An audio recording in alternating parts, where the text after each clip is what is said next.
रबीउल अव्वल जो महीने जी आख़िरी तारीख़ुनि में जिते समूरी उम्मत मुसलमान मीलाद मल्हाए रही आहे, उते कड़ियो घमर जे ॿिए मुख़्तलिफ़ ॻोठनि तोड़े शहरनि में मीलाद जा प्रोग्राम वॾे जोश ऐं जज़्बे सां मल्हाया पिया वञनि। इन सिलसिले में राति देर सां तहरीक लब्बैक यूनिट कड़ियो घमर पारां जश्न ईद मीलादुन नबी जो प्रोग्राम अल ज़ुहैब शादी हॉल में थी गुज़रियो, जिते मौलवी आदम सिकंदरी जी अॻवानी में तहरीक लब्बैक जे कारकुननि ऐं आशिकाने रसूल वॾे अंग में शरीक थिया।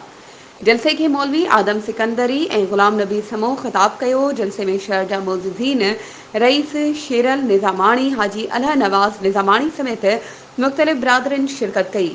दरगाह ख़लीफ़ा महमूद फ़कीर मदरसे जे शागिर्दनि नातख़्वानी ऐं तिलावत क़ुरान पाक करे सॼी महफ़िल खे चार चंड लॻाए छॾिया। कारकुननि वॾे जोश ऐं जज़्बे सां लब्बैक जा नारा हणंदे नज़र आया। अमन अमान खे बहाल रखण लाइ कड़ियो घमर में पुलिस सिक्योरिटी जा फ़राइज़ सरअंजाम ॾिना।